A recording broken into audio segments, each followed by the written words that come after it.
नमस्कार. प्राध्यापक डॉक्टर सुरेश मेणे लिखित मनाचे श्लोक अध्यात्माची पाऊलवाट या पुस्तकाचे क्रमशः वाचन. आजचा भाग. म्हणे जाणता तो जनी मूर्ख आहे, अतर्कासी तर्की असा कोण आहे. जनी मीपणे पाहता पाहवेना, तया लक्षिता वेगळे राहवेना. एखाद्या व्यक्तीने जर सांगितले की मला ब्रह्मस्वरूपाचे ज्ञान झालेले आहे, तर अशा तथाकथित जाणत्याला मूर्ख म्हणावे असे समर्थाने सांगितले आहे. कारण ज्याला परमतत्व समजले आहे ती व्यक्ती व तत्व वेगळे असे राहूच शकत नाही. ब्रह्मस्वरूपाचे ज्ञान होणे म्हणजे काय, तर आत्म्याला परमात्म्यात विलीन करणे, म्हणजेच आत्मा व परमात्मा यांना एकरूप करणे होय. देहापासून आत्म्याला वेगळे करून त्या आत्म्याला परमात्म्याशी एकरूप करणे म्हणजेच आपल्याला ब्रह्मस्वरूपाचे ज्ञान झाले असे समजण्यास हरकत नाही. म्हणजेच एकदा का आपला आत्मा परमात्म्याशी एकरूप झाला तर मी तूपणाची भावना राहणारच नाही व मी जाणता आहे असे म्हणण्याचीही पाळी येणार नाही. तसेच हे ब्रह्मस्वरूपाचे ज्ञान अतर्क्य आहे, तर्काच्याही पलीकडे आहे.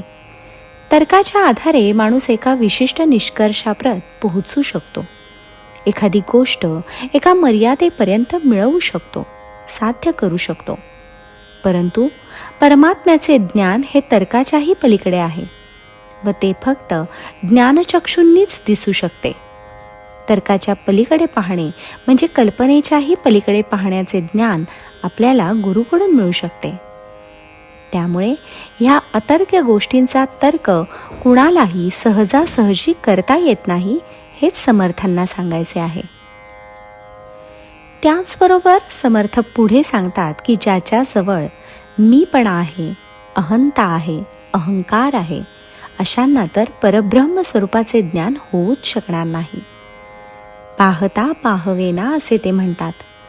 कारण चिरंतन सत्याचे ज्ञान करून घेण्यासाठीच पहिली पायरी म्हणजे देहापासून आत्म्याला वेगळे करणे होय. आपण आपल्या आत्म्याला देहाशी बांधून ठेवले आहे. त्यामुळे देहाची सारी सुखदुःखे हीच आपली खरी सुखदुःखे आहेत असे आपण मानतो. त्यामुळे देहाला सुख म्हणजेच खरे सुख असे मानण्यामुळे आपण ऐहिक सुखासाठीच सारी धडपड करतो व देहाचे दुःख कमी होण्यासाठीच फक्त प्रयत्न करीत राहतो. त्यामुळे होते काय की आपण देहाची आत्म्यापासून फारकत करीतच नाही. ऐहिक सुखाच्या मागे लागले की त्यामुळे अहंकार निर्माण होतो व त्या मीपणामुळे देह व आत्मा यांना आपण वेगळे करूच शकत नाही. म्हणून समर्थ म्हणतात की जनी मीपणे पाहता पाहवेना. पण एकदा का हा अहंकार आपण टाकून दिला की मग आपण देहाला आत्म्यापासून वेगळे करतो. देह नाशवंत असल्याने त्याच्या मागे धावत नाही, तर जो परमात्म्याचाच एक अंश आहे त्या आत्म्याला आपण परमात्म्यात विलीन करण्यासाठी प्रयत्न करतो. एकदा का हे अंतिम लक्ष्य पूर्ण झाले की मग आपण आणि परमात्मा असे दोन घटक वेगळे राहतच नाहीत. समर्थ म्हणतात, तया लक्षिता वेगळे राहवेना. आपण पूर्णपणे परमात्म्यात विलीन होतो. यालाच आपण जीवाशिवाची भेट असेही म्हणतो. पाहणारा व जाणणारा असा भेदाभेद संपून पाहणारा व जाणणारा दोघेही त्या चिरंतन सत्याचाच एक अविभाज्य भाग बनून जातात. ही साधनेतील सर्वश्रेष्ठ अवस्था असते. तेथे फक्त भगवंत रूपच होतो. जसे दूध आणि पाणी वेगवेगळ्या भांड्यात ठेवले तर आपण ते वेगळे दाखवू शकतो, पण एकदा का ते एकमेकात मिसळले की इतके एकरूप होतात की पाणी व दूध वेगळे दाखवताच येत नाही. म्हणून साधकाने अहंकाराचा त्याग करून साधनेतील ही सर्वश्रेष्ठ अवस्था प्राप्त करण्यासाठी प्रयत्न केले पाहिजे असे समर्थ सांगतात.